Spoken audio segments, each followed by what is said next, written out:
मुकुन्दाद्यो जैनधर्मोऽस्तु मङ्गलम्। सर्वमङ्गलमाङ्गल्यं सर्वकल्याणकारकं प्रधानं सर्वधर्माणां जैनं जयतु शासनं। वंदे विद्यासागरम।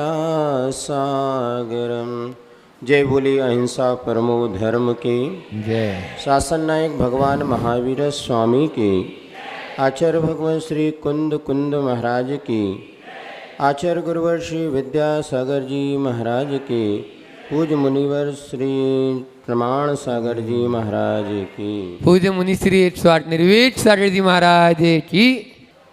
एक बात आपके समक्ष रखी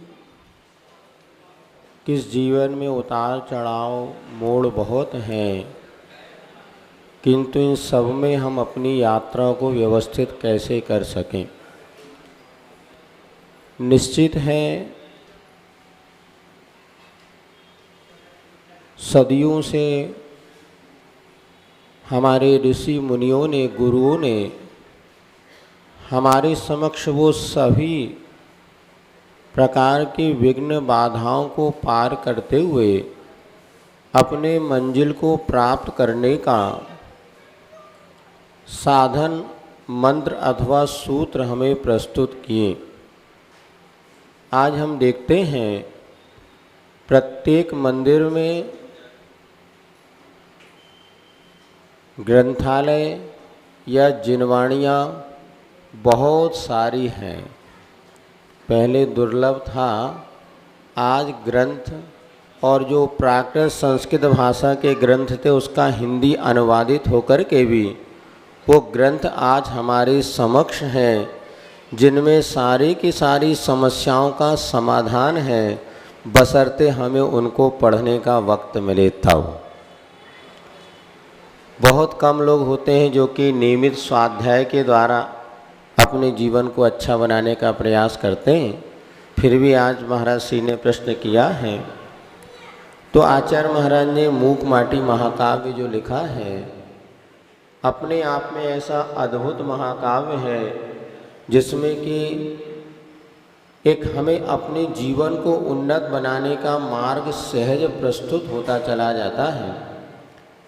एक प्रसंग आपके समक्ष रखना चाहता हूँ कि वह शिल्पी जो कि माटी को कुंभ का रूप प्रदान करने वाला था और माटी में मृदुता लाने के लिए अथवा माटी को फुला करके मृदु बनाने के लिए जल की आवश्यकता थी। और वह शिल्पी जैसे ही कुएं में बाल्टी को डालता है, किस कुएं में पड़ी हुई एक मछली जो ऊपर आने को तरस रही थी, उसने बाल्टी का सहारा लिया और वह बाल्टी का सहारा लेकर के मछली ऊपर आ गई और शिल्पी के चरणों में पड़ करके वह रोने लगी। और मेरे जीवन का कैसे विकास होगा, ये प्रसंग वहाँ पर बहुत मार्मिक प्रसंग है, आप लोग पढ़िएगा तो उसको समझ में आएगा। लेकिन शिल्पी जानता था कि ये मछली यहाँ पर ज़्यादा समय तक जीवित नहीं रह सकती, क्योंकि मछली जल की रानी है और जीवन उसका पानी है। हाथ लगाओ डर जाती है और बाहर निकालो। यहाँ तो मछली मरण को प्राप्त हो जाएगी, तो शिल्पी कुछ सूत्र देता है उस मछली को और वहाँ पर वह वापस मछली को कूप में ही जाने के लिए वह संकेत कर देता है। और वहाँ पर अंत में जो सूक्तियाँ कही गई वो बहुत हमारे जीवन के लिए आवश्यक है।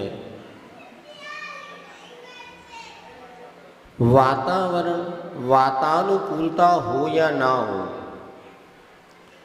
बात अनुकूल हो या ना हो, दो शब्द हैं।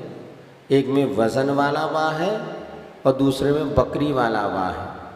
वातानुकूलता हो या ना हो, वातानुकूलता हो या ना हो, सुख या दुख के लाभ में भला छुपा रहता है। देखने से दिखता है समता की आंखों से, स्वयं लाभ शब्द पलट के कह रहा है लाभ भला, लाभ भला। तो जहाँ पर हमारे जीवन में हमेशा एक जैसे जीवन के पड़ाव नहीं होते, कभी हमारे अनुकूल वातावरण होता है तो कभी प्रतिकूल वातावरण होता है। अभी कुछ दिन पहले आपको गर्मी की कहना चाहिए जो उष्णता है उसकी तपन से आपके शरीर में गर्मी लग रही थी, प्रतिकूलता लग रही थी, इतनी गर्मी में हम क्या करें। किंतु जैसे ही बारिश प्रारंभ हो गई, बरसते बादलों की पहली धारा ने एक बात मेरी कान में कह गई कि किसी की भी गर्मी ज़्यादा दिन तक नहीं ठहरती, किसी की भी गर्मी ज़्यादा दिन तक नहीं रुकती। आखिर एक ना एक दिन वो गर्मी को शीतलता के रूप में परिवर्तित तो होना ही पड़ता है। और जैसे ही घनघोर बारिश हो गई, अपेक्षाकृत आपको शांति, अर्थात वातावरण हमारे अनुकूल हो या ना हो। अथवा दूसरी बात है, हर व्यक्ति की बातें अपने अनुकूल हो या ना हो। कोई ज़रूरी नहीं है कि हर व्यक्ति आपके मन के अनुकूल बोले। तो कभी हमें सुख मिलता है, कभी हमें दुख मिलता है, और ये परिस्थिति जन्य जो सुख और दुख मिलता है इसमें जो कहीं ना कहीं हमारा भला छुपा है, ये हमें देखने की अभ्यास करना होगा, वो भी समता की आँखों से। समता की आँखों का अर्थ क्या होता है? समता अपन बार बार पढ़ते हैं, गुरु जी भी कहते हैं समता रखो, धैर्य रखो, या विशेष परिस्थिति में समता। आखिर समता है क्या? होता ये कि थोड़ी सी अनुकूलता में हम बहुत प्रसन्न हो जाते हैं और थोड़ी सी प्रतिकूलता में बिल्कुल दुखी हो जाते हैं। किसी ने हमारे लिए थोड़ा अनुकूल बोल दिया तो फूल करके पानी पतासा होता नहीं, या पुड़ी एकदम फूल जाते हैं, और प्रतिकूल हो गया तो सूख करके किशमिश बन जाते हैं।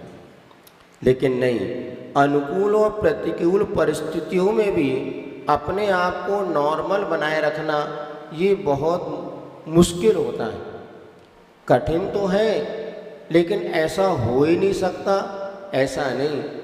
आज हम लोग देखते हैं, हमारा ये सौभाग्य है कि हमारे सामने आज ऐसे गुरु हैं जो कि विपरीत परिस्थितियों में भी समता भाव को धारण करने का उपदेश हमें अपनी चर्या से देते हैं।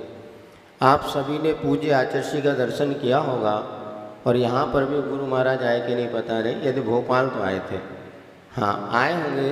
अब उनकी आहार चर्या तो आप लोगों ने देखी होगी, कितने आनंद से आहार होता पता है, भीड़ भाड़ धक्का मुक्की, अरे इतनी प्रतिकूलता दिखती है कि अपन हो तो मैदान छोड़ के भाग जाएं।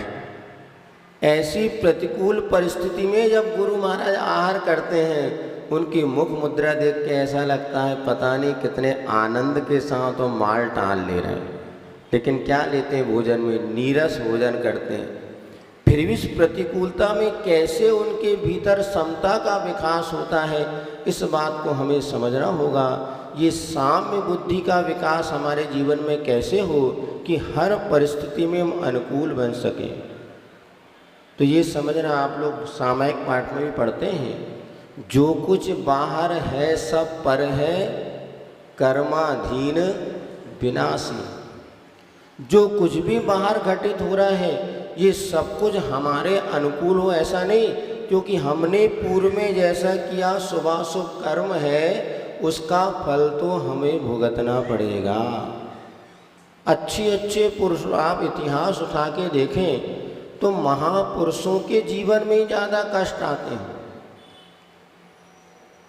रामचंद्र का जीवन देखो, अंजना सती का जीवन देखो, या जितने महापुरुष होते हैं उनके जीवन में कष्ट आते हैं, किंतु वे महापुरुष उन कष्टों को समता से सहन करते हैं। मत कहो कभी अपने दिन खराब हैं। क्या कहा? बहुत से लोग रोना रहते हैं कि आज हमारे दिन अच्छे नहीं चल रहे। महाराज क्या बात है, जहाँ डालो वहीं गड़बड़ हो जाता है। अरे मत कहो कभी अपने दिन खराब हैं, कांटों के बीच घिर गए समझो गुलाब है। गुलाब का फूल में ही कांटे लगते हैं, बेशरम के फूल में कभी कांटे। महापुरुषों के जीवन में संकट आते हैं, सती साध्वियों के जीवन में संकट आते हैं, वेश्याओं के जीवन में संकट नहीं आते। ये निश्चित मानना, जैसे आप धर्म या अच्छे कार्य के लिए आप आगे आएंगे, वह संकट तो आते ही हैं, किंतु वह संकट के क्षणों में भी गुलाब के समान मुस्कुराते रहना, इसके लिए बहुत सारे सूत्र हमारे आचार्यों ने दिए हैं और उन सूत्रों को हम अपने जीवन में फॉलो करते चले जाएंगे तो कोई भी कष्ट हमारे जीवन में कष्ट जैसे महसूस होते ही नहीं। एक सकारात्मक सोच, मुझश्री ने कल भी बताया था, परसों बताया था कि जो होता है, जो हुआ अच्छा और जो होगा अच्छा होगा, मुझे ज़्यादा चिंता नहीं करना। आज व्यक्ति जो है चिंता के कारण अपनी स्पीड को कम कर लेता है। घटता वही है, आप कितनी भी स्पीड से चलिएगा या पेड़ में कितना भी पानी दीजिएगा, लेकिन पेड़ समय पर ही बड़ा होने वाला है, एक दो दिन में बड़ा होने वाला नहीं है। इसी प्रकार बहुत सी परिस्थिति ऐसी होती हैं, हम चाहते हमारे अनुकूल हो जाए, किंतु कैसे हो, सब कुछ तो हमारे हाथ में, कुछ कुछ तो हमारे हाथ में, किंतु सब कुछ हमारे हाथ में नहीं है। करंट मतलब अभी वर्तमान के दो उदाहरण हम सीख सकते हैं। एपीजे अब्दुल कलाम जी जो राष्ट्रपति थे, उन्होंने इनकी जीवन गाथा में एक प्रसंग पढ़ने को मिला कि आखिर वो अपने जीवन में क्या करना चाहते थे। वो चाहते थे मुझे एयरफोर्स में जाना है, और उन्होंने उसके लिए पूरी तैयारी की, और जब वो इंटरव्यू देने के लिए पहुँचे तो हुआ ये कि उनमें उनका जो चयनित होना था वो नहीं हो पाए।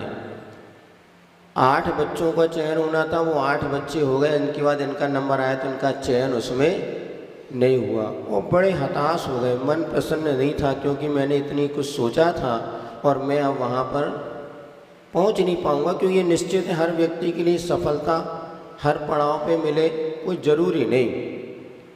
लेकिन अब क्या करें, उनको दूसरे इंटरव्यू, जूनियर वैज्ञानिक की पोस्ट का भी उनका इंटरव्यू था।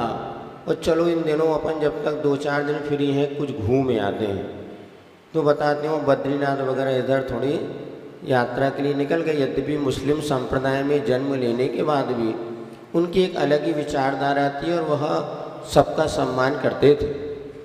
और यहाँ पर जब वो पहुँचे, किसी एक संत से मिले और उन्होंने अपनी व्यथा बताई, तो उन्होंने कहा देखो बेटा, इसमें आपको हताश होने की कोई भी आवश्यकता नहीं। नियति को क्या मंजूर है ये शायद आप नहीं जानते, आपको क्या करना है इतना ही आप पुरुषार्थ करें और विकल्प छोड़ें, प्रसन्नता के साथ आगे बढ़ें। उन्होंने उस संत की बात सुनी और उन्हें लगा कि बाबा जी सही कह रहे हैं, और वापस वो आए और उन्होंने जूनियर वैज्ञानिक की पोस्ट के लिए अपना इंटरव्यू दिया और उसमें उनका चयन हो गया। और वह वैज्ञानिक जब बने और धीरे धीरे उन्होंने मिसाइल्स आदि का जो आविष्कार किया, उसमें जो योगदान दिया, और एक उच्च स्तरीय वैज्ञानिक वो बने। और बताते जब उनका राष्ट्रपति पद के लिए चुना गया, दूसरी बार भी उनको कहा था उन्होंने कि मैं चुनाव प्रक्रिया में नहीं जाऊंगा, यदि मुझे आप चुनते तो मुझे मना नहीं है। लेकिन जब चुन गए और राष्ट्रपति जब वो बन गए, तो उन्होंने इस बात को कहा कि शायद मैं एयरफोर्स में मेरा चुनाव हो जाता तो मैं हवाई जहाज भले उड़ा रहा होता, किंतु मैं आज राष्ट्रपति नहीं बनता। तो मेरी नियति को ये मंजूर था कि मुझे आगे राष्ट्रपति बनना था, इसलिए उस समय मुझे असफलता मिली, किंतु असफलता भी मेरे जीवन की एक नई दिशा मुझे दे दिए। इसलिए असफल व्यक्ति को ये नहीं सोचना चाहिए कि मैं क्यों नहीं, कहीं ना कहीं मेरी नियति में या सुख या दुख के लाभ में भला छुपा है, और हमें बिल्कुल निर्विकल्प होकर अपना कर्तव्य करते चले जाना चाहिए। उन्होंने कहा मैं जो आज राष्ट्रपति बना, माँ इसी वजह से कि मैं आज इस जगह अपने वैज्ञानिक तरीके से कार्य करता रहा और मुझे इतने उन्नत बनने का अवसर मिला। एक और प्रसंग हमने पढ़ा था या सुना था, कहाँ तक पूरी तरह आप लोग उसको समझते। अक्षय कुमार कलाकार है, फिल्मी कलाकार अक्षय कुमार, उसने भी लिखा कि जब वहाँ पर जब वो एक बार पहुँचा और बेंगलोर में कहीं उसको मॉडलिंग के लिए बुलाया गया, और मॉडलिंग के लिए जब बुलाया गया तो उसकी सुबह 7 बजे की फ़्लाइट थी।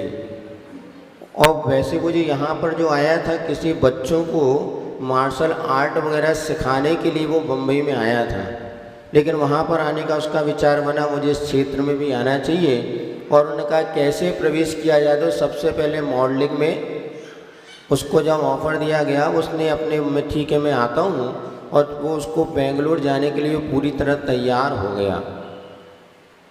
और हुआ ये कि उसकी टिकट थी सुबह 7 बजे की, और उसको ऐसा लगा कि मेरी टिकट है शाम को 7 बजे की।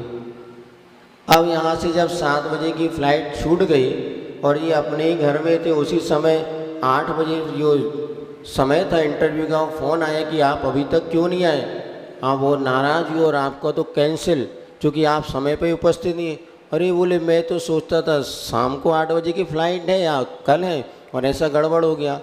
फिर उसने सोचा नहीं, जो होना जो हुआ अच्छा होगा, और जो होगा सो अच्छा होगा, ये मंत्र मुझे आत्मसात करना है।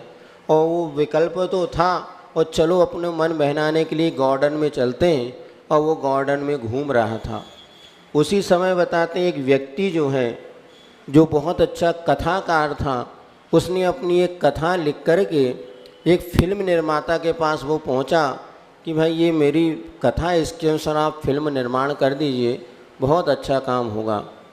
तो उस व्यक्ति ने कहा कि जो फिल्म निर्माता था कि भाई देखो बात ऐसी, तुम्हारी फिल्में बना सकूँ, तुम ही कोई अच्छा कलाकार ढूंढ करके ले आओ, मैं आपको कोई एक्टर नहीं दे सकता, तुम कलाकार ढूंढ आओ। और ये उस समय जहाँ वहाँ घूम रहे थे, उसी समय ये व्यक्ति वहाँ पर पहुँच गया, जिसने कथाकार था। उससे निवेदन किया, अक्षय कुमार क्या आप मेरी फिल्म में काम कर सकते हैं?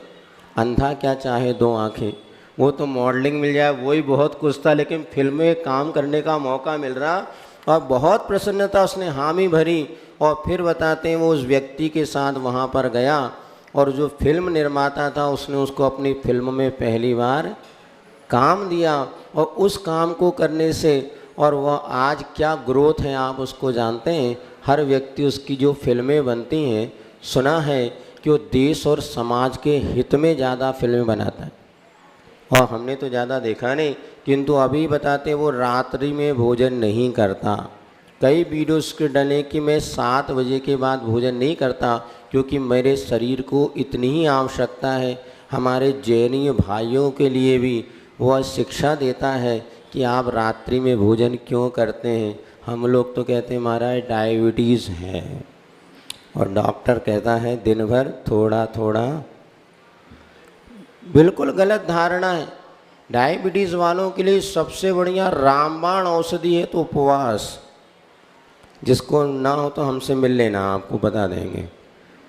आचिशी ने भी एक बार प्रवचन में कहा था कि शुगर ये जो बीमारी है, ये आज जो बहुत कहना चाहिए विस्तृत रूप लेती जा रही है, इसका बहुत से अनेक कारण हैं, लेकिन इसके लिए जो दिन भर और रात में भी लोग भोजन त्याग नहीं कर पा रहे। पता नहीं कितने बजे रात को हमें खाना पड़ जाए। नहीं, एक बार भोजन करके भी आप बहुत अच्छा लाभ ले सकते हैं। और वो व्यक्ति कहता है कि 7 बजे के बाद तो भोजन करना ही नहीं चाहिए। और हम लोग क्या करते हैं, जैसे तैसे अन्न का त्याग कर दो तो अन्न सब ले लेते हैं। अन्न का त्याग किया, बाकी अन्न सब आन दो, हमारा तो रात्रि भोजन त्याग है। किंतु वास्तव में चारों प्रकार के आहार का त्याग ही रात्रि भोजन का त्याग माना जाता है। विशेष परिस्थिति में किसी श्रावकाचार्य में दूध और औषध की छूट दे भी दी, लेकिन उसका अर्थ ये नहीं कि प्रतिदिन हम उसका सेवन करें।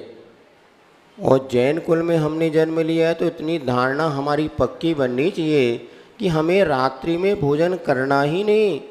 क्योंकि ऐसे भी व्यक्ति हैं जो कि आज जैन कुल में जन्म नहीं लिए, फिर भी उस आदर्श को हमारे सामने रख रहे हैं, तो हम इस आदर्श से पीछे क्यों हट रहे हैं, विचार करना चाहिए। सो वहाँ पर उसका जब ये प्रसंग हुआ और उसको जब फिल्म में चुना गया, आज वो व्यक्ति ने बात उसी को समझी कि जो हुआ अच्छा हुआ, जो होगा अच्छा होगा। शायद मैं उधर मॉडलिंग में सुबह सुबह 7 बजे चला जाता तो ये व्यक्ति मुझे वहाँ पर नहीं मिलता और मेरा जिस तरह से ग्रोथ जो विकास हुआ वो कभी भी नहीं हो पाता। ये 2 दृष्टांत आपके लिए इसलिए दिए हैं क्योंकि ज़िंदगी के मोड़ में बहुत सारे ऐसे पड़ाव आते हैं जबकि जीवन में हताशा हमारे दिल पर हावी हो जाती है। ऐसे समय में इस मंत्र का हम प्रयोग करें तो निश्चित हमारी असफलताओं में भी हम प्रसन्न रह सकते हैं। आज कारण ये कि आज इतनी ज़्यादा प्रतिस्पर्धाएं बढ़ती चली जा रही हैं और पहले बच्चों में उतना तनाव नहीं देखा जाता था। आज छोटे छोटे बच्चे कहते हैं महाराज बड़े टेंशन में हैं। टेंशन किसे कहते हैं बताओ? 1 सन में कितनी गर्मी आप लोगों ने देखा अभी? 15 दिन 1 सन, सन माने सूर्य लगाना यहाँ पर, एक सूर्य में कितनी गर्मी? तो 10 सन, 10 सूर्य में जितनी गर्मी होगी उतनी गर्मी टेंशन में पैदा होती। तनाव, आज ये हमारे टेंशन ऐसी हैबिट बन गई, छोटा छोटा बच्चे भी ये टेंशन की बात करते हैं, तनाव की बात करते हैं और ये उनकी जीवन का अंग बनता चला जा रहा है। कारण है कि उन्होंने वस्तु तत्व का विचार ही नहीं किया, या हमने भी उनके सामने ऐसी परिस्थिति पैदा कर दी कि बच्चे भी अब तनाव में आ गए। पहले तो बड़े ही लोग रहते थे, बच्चे तो मस्त रहते थे और खूब खेलते कूदते थे, लेकिन अब इस प्रतिस्पर्धा के युग में उनके सामने ऐसी परिस्थिति लाके खड़ी कर दी। कल यहाँ पर बच्चे हमारे पास आए थे MPPSC की जो तैयारी कर रहे हैं, कल उनकी परीक्षा है और वो बड़े आए तैयार, महाराज जी आशीर्वाद दो आशीर्वाद। हमने ठीक है, पूछा कैसे क्या है तो बतलाने लगे महाराज जो अभी 2000 जो पोस्ट पे एक बच्चे का सिलेक्शन होना है। अभी जो विद्यार्थियों ने 2000 विद्यार्थी जो परीक्षा दे, तो 5 लाख करीब विद्यार्थी दे रहे हैं, उसमें 120 करीब ऐसी सीट 120 चयनित होनी है और उसमें निकाला जाए तो 2000 बच्चे जब परीक्षा में बैठ रहे हैं MPPSC में, उसमें एकमात्र बच्चा से बाकी 1999। सुन रहे हैं आप लोग? इन बच्चों का क्या होगा? आपको एक की चिंता, हमें 1999 की चिंता है और उसमें आपके ही बच्चे हैं। अब एक बच्चा सफल होकर के आगे बढ़ गया तो, लेकिन क्या हो रहा था, पहले जहाँ पर 100 बच्चे बैठते थे उनमें एक का चयन करना होता था। आज 2000 बच्चों में एक ही बच्चा MPPSC की परीक्षा में सफल होगा। अब 1999 बच्चों का भविष्य क्या? और डिप्रेशन में जाएंगे।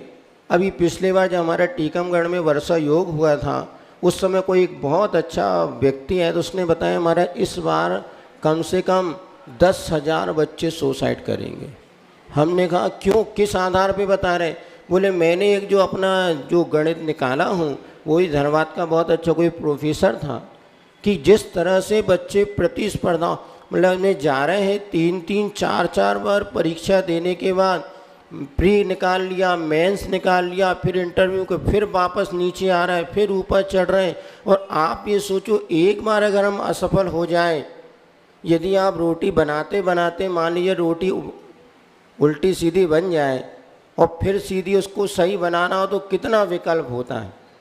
यदि आपने कोई आइटम बना रहे हैं, जैसे बताते कई बार चौके में, ये क्या है भैया महाराज, बालूशाही है लेकिन भिसक गई, गुलाब जामुन है लेकिन जलेबी तो बन गई किंतु सीरा अंदर नहीं जाता, ऐसी बन गई। गुलाब जामुन बनाया तो लेकिन वो गोल गोल बनते बनते ऐसे घी में डाला वो।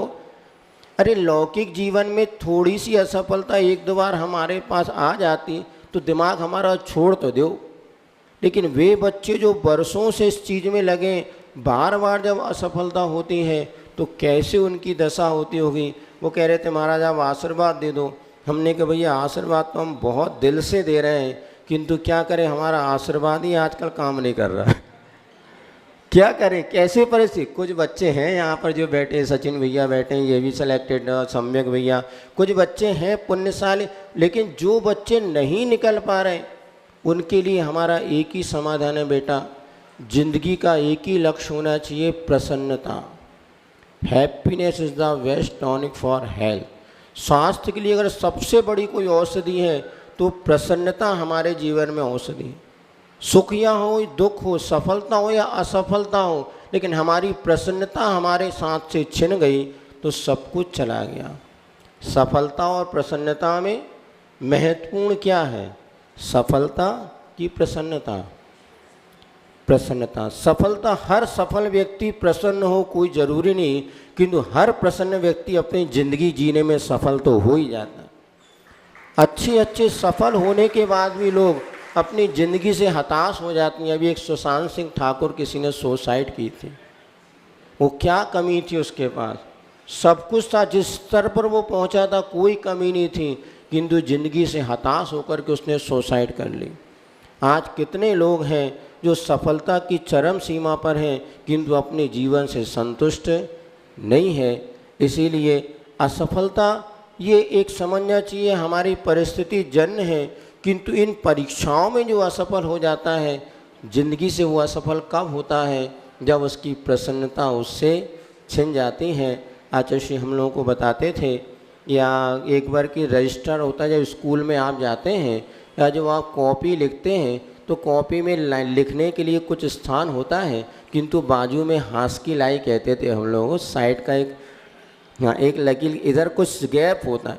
अपनी ज़िंदगी में कुछ भी करो कि इतना स्थान बना के रखो कि ये नहीं तो हम ये भी कर सकते हैं।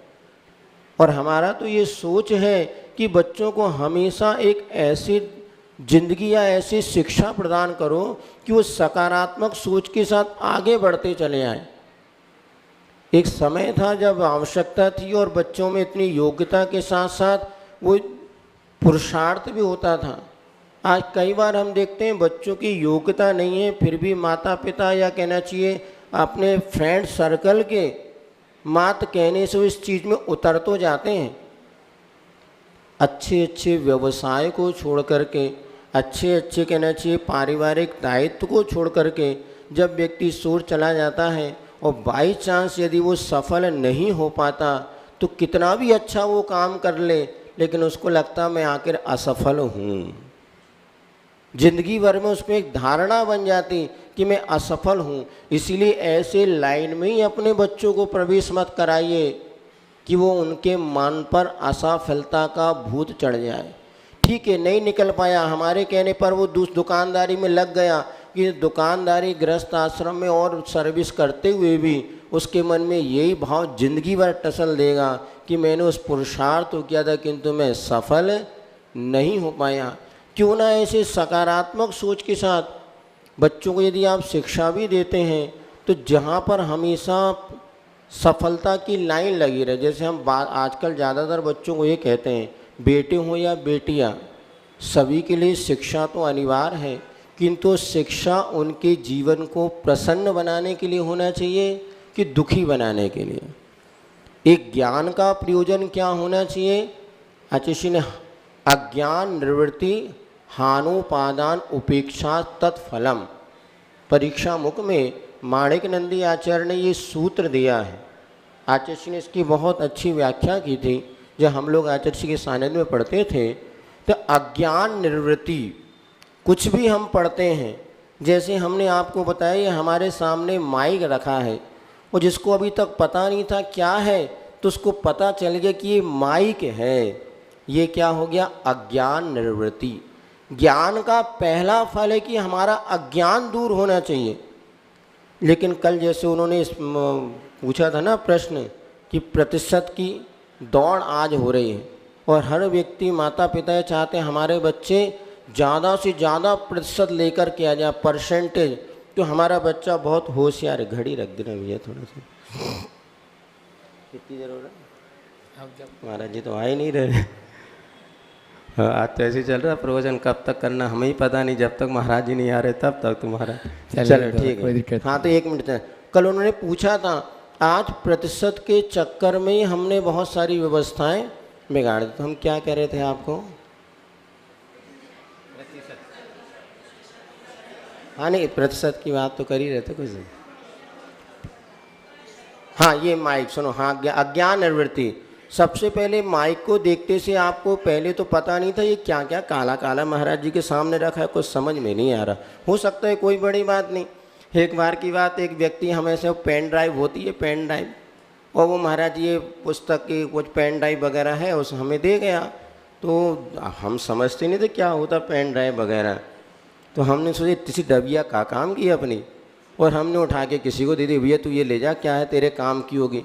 फिर बाद में जो आया हम वो पता लगा महाराज आपने कहा, हमने दे दी किसी, बोले तो 500 रुपये की थी। अरे हमने कहा तो 10-20 रुपये की कचुए, जानते नहीं तो उसका मूल्यांकन नहीं है, और हमें तो पता ही नहीं था और उसको अलग कर दिया।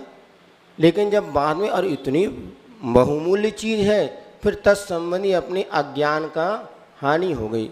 तो अज्ञान निवृत्ति, पहले ज्ञान का फल होना चाहिए, अज्ञान दूर हो गया, जिस चीज़ का हमें बोध नहीं था वो चीज़ ये। फिर हानोपादान, अब मेरे लिए क्या छोड़ना है और क्या ग्रहण करना है, ये दूसरी चरण में ज्ञान का फल है। ये माइक छोड़ने योग्य है कि ग्रहण करने योग्य है। जब मुझे बोलना है तो ग्रहण कर लो, और नहीं बोलना है तो उसको बाजू में रखे रहने दो। ये किसका फल है? ज्ञान का फल है। और तीसरे चरण में होता है उपेक्षा।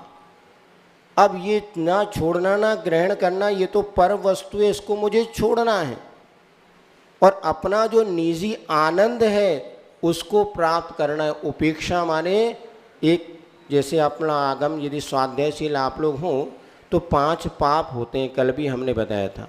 5 पाप छोड़ने योग्य हैं कि करने योग्य हैं? 5 पाप कौन कौन से पता है ना? हिंसा, झूठ, चोरी, कुशील, परिग्रह। अब बताओ, हिंसा, झूठ, चोरी, कुशील ये तो फिर भी समझ में आता है।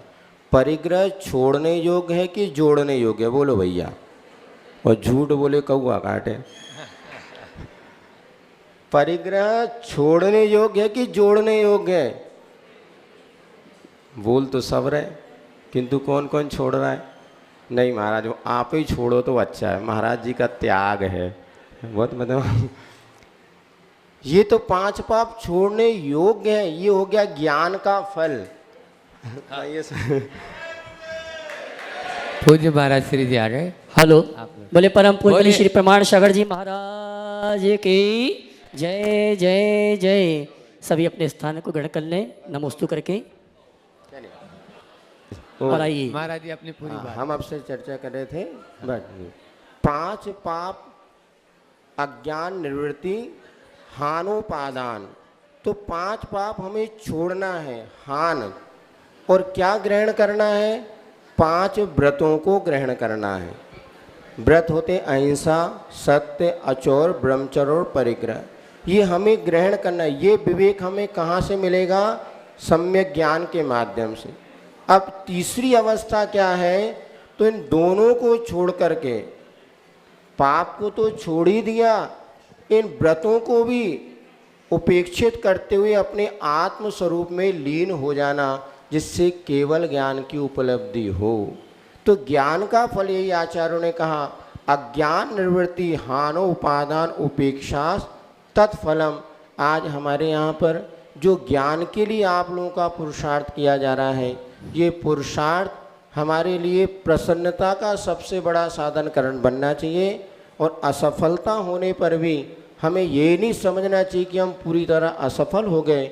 इस असफलता में भी कहीं ना कहीं कोई हमारे जीवन का अच्छा भविष्य छुपा हुआ है, ऐसी धारणा बनाते हुए प्रसन्नता के साथ अपने जीवन में सकारात्मक सोच के साथ आगे बढ़ेंगे, तो इस प्रतिस्पर्धा के युग में भी हम अपना और अपने बच्चों के भविष्य को उज्ज्वल बना सकते हैं। सबका जीवन उज्ज्वल बने, इसी मंगल भावना के साथ बोली भगवान। और आइए, बिना किसी भूमिका के परम पूज्य मनीषी प्रमाण सागर जी महाराज से निवेदन है, हे गुरुवर, अपनी दिव्य देशना के माध्यम से हम सभी को सदुपदेश देकर हम सभी का मार्ग प्रशस्त करें। दोनों हाथ उठा के जयकारा लगाएंगे। बोले परम पूज्य मनीषी प्रमाण सागर जी महाराज की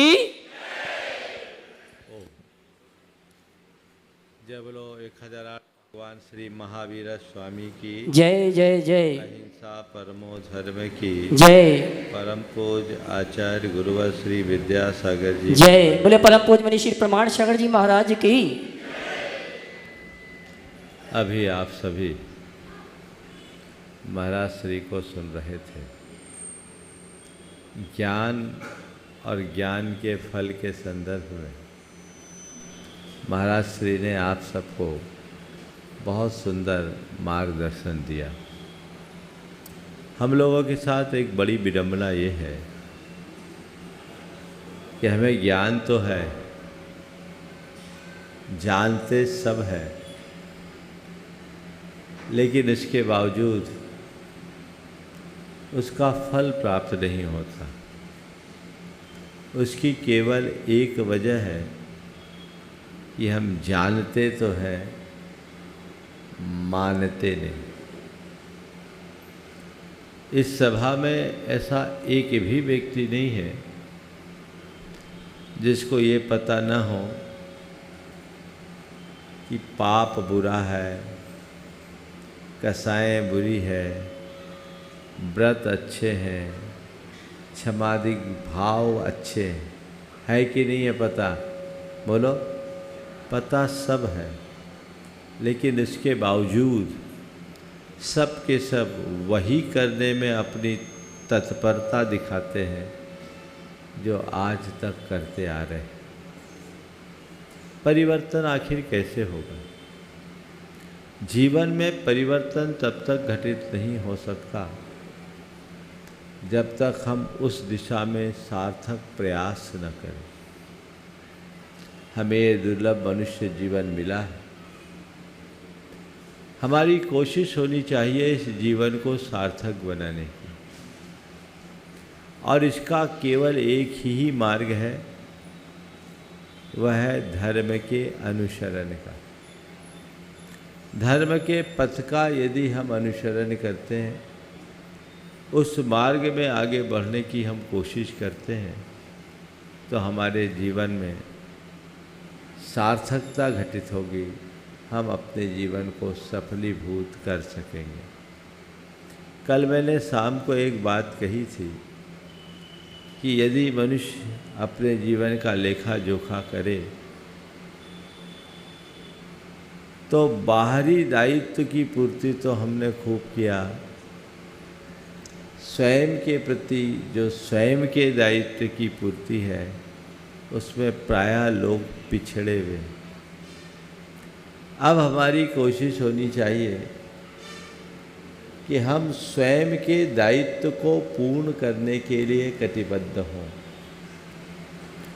ये एक बहुत बड़ी सच्चाई है कि जीवन हमारा है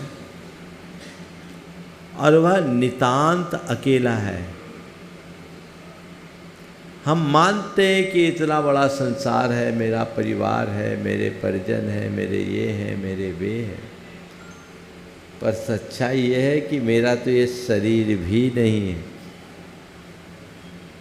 मेरा कौन है? केवल मैं हूँ, मेरी आत्मा है। मुझे केवल और केवल उसकी संभाल की चिंता करनी है। बाकी की चिंता तो हम करते ही रहते हैं, उसके लिए हमें कोई अतिरिक्त प्रयत्न की ज़रूरत नहीं पड़ती। पर जिसकी चिंता हमें करनी चाहिए उसका हमें कभी ख्याल नहीं होता। जब तक मनुष्य अपनी आत्मा में अपनी दृष्टि को केंद्रित नहीं करता, उसके हृदय में सच्ची धार्मिक चेतना विकसित नहीं होती, और धार्मिक चेतना के वास्तविक विकास के अभाव में जीवन में कोई बड़ा परिवर्तन नहीं होता। हम धर्म के प्रति थोड़ा लगाव जगाकर कुछ पूजा पाठ कर दें, कोई व्रत उपवास कर लें, कोई दान पुण्य धर्म की क्रियाएं कर लें, कोई सत्संग समागम प्राप्त कर ले, ये सब चीज़ें अच्छी है, लेकिन तब तक अधूरी है जब तक इसके मूलभूत प्रयोजन को हम हासिल न करें। हमारा मूल मकसद अपने परिणामों की शुद्धि, अपनी आत्मा की पवित्रता और जीवन का रूपांतरण होना चाहिए। उस दिशा में हम आगे बढ़ें और आगे बढ़ते हुए अपने जीवन के पथ को प्रशस्त करने की कोशिश करें। यदि उस तरफ दृष्टि जुड़ जाती है तो फिर पूजा पाठ और धार्मिक क्रियाओं का रस भी अलग होता है। मैं देखता हूँ बहुत सारे लोग धार्मिक क्रियाओं में प्रगाढ़ रुचि रखते हैं, लेकिन उनका जीवन व्यवहार बड़ा बेरुखा सा होता है, नीरस होता है। वे अपने जीवन को जिस तरह के आनंद से भरना चाहिए नहीं भर पाते, क्योंकि उनके अंदर कोई आत्मानुशासन, सेल्फ डिसिप्लिन आया ही नहीं। भगवान महावीर ने धर्म का जो स्वरूप बताया, उसमें उन्होंने पूजा पाठ धार्मिक क्रियाओं को द्वितीय क्रम में रखा। उन्होंने मूलभूत धर्म का जो स्वरूप बताया, हमारी दृष्टि केवल उस पर केंद्रित होनी चाहिए। उन्होंने कहा धम्मो मंगल मुखिटम अहिंसा संयमो तवो देवाभि जस नमनसंति तस् धम्मे सयामन। धर्म मंगल और उत्कृष्ट है, वो क्या है? अहिंसा, संयम और तप। क्या है धर्म? अहिंसा, संयम और तप। इस अहिंसा, संयम और तप स्वरूप धर्म को देवता भी प्रणाम करते हैं। इसलिए मेरा मन हमेशा इस अहिंसा, संयम और तप रूप धर्म में रमा रहे, ये भाव और प्रयास होना चाहिए। अहिंसा मैं मेरा जीवन बने, मैं हिंसा से बाहर हूँ। मेरे जीवन में प्रत्यक्ष अप्रत्यक्ष रूप से जो भी हिंसा है, मैं उससे यथासंभव बचूं। अनावश्यक और अनपेक्षित हिंसा से तो मैं बच ही सकता हूँ। द्रव्य हिंसा से बचूं। द्रव्य हिंसा तो फिर भी हमसे कम होती है, भाव हिंसा अनवरत चलते रहती है। भाव हिंसा से अपने आप को बचाऊं। कभी मन में ऐसा ख्याल आता है कि अपने विकारी परिणामों के प्रश्रय से मैं कितनी बार हिंसा कर बैठता हूँ, हिंसक हो जाता हूँ। यदि मेरी दृष्टि भाव हिंसा से बचने की होगी तो मेरे परिणाम अपने आप बदल जाएंगे। फिर क्रोध, फिर क्षोभ, फिर अभिमान, फिर ईर्ष्या, फिर छल, फिर प्रपंच, फिर दर्प, फिर दंभ, फिर ईर्ष्या और वैमनस्य कहाँ आएंगे? हम अहिंसा परमो धर्म की जय बोलते हैं, लेकिन हिंसा के इस रूप पर अपनी दृष्टि कहाँ ले ला पाते हैं? उससे बचाएं। दूसरा है संयम, आत्म संयम, अपनी भावनाओं पर नियंत्रण। जब कभी संयम की बात आती है तो हमारा ख्याल केवल खान पान पर चला जाता है। खान पान पर नियंत्रण तो होना ही चाहिए, क्योंकि खान पान के नियंत्रण के अभाव में तो हम स्वस्थ भी नहीं रह सकते, और स्वास्थ्य के अभाव में तो हमारा जीवन ही बोझ बन जाता है। और इसे देखना है तो उनके निकट जाकर देखिए जिनको 50 बीमारियां घेरी हुई है, जिनका शरीर उनके लिए बोझ बन गया। तो हमारा शरीर हमारे लिए सहायक बने, बोझ न बने, तो उसके लिए तो हमें खान पान पर संयम रखना ही है। लेकिन केवल खान पान के नियंत्रण का नाम संयम नहीं है। अपने भावों और विचारों पर अंकुश लगाना ही वास्तविक संयम है। इमोशंस पर कंट्रोल, खासकर निगेटिव इमोशंस पर कंट्रोल, भावनाओं पर नियंत्रण, जो हम एक अभ्यास से कर सकते हैं, उसके लिए हमें सतत उद्यमशील रहना चाहिए। मैं देखता हूँ कि आज धार्मिक जनों में इस बात का घोर अभाव दिखता है। वो इन सब बातों को ज़्यादा तवज्जो नहीं देते और एक प्रकार की आत्ममुग्धता में जीते हैं कि हम बड़े धार्मिक हैं, हम बड़े धर्मात्मा हैं। बेशक धर्म की क्रिया करने वाले लोग बहुत अच्छे होते हैं, लेकिन धर्म की क्रिया करते करते यदि हमसे पाप पलता रहे तो वो क्रिया का फल क्या होगा, इस बात पर गंभीरता से विचार करना चाहिए। आज से लक्ष्य बनाइए कि मैं निगेटिव इमोशंस पर कंट्रोल लाऊंगा। भावना योग इसमें बहुत सहायक बनेगा।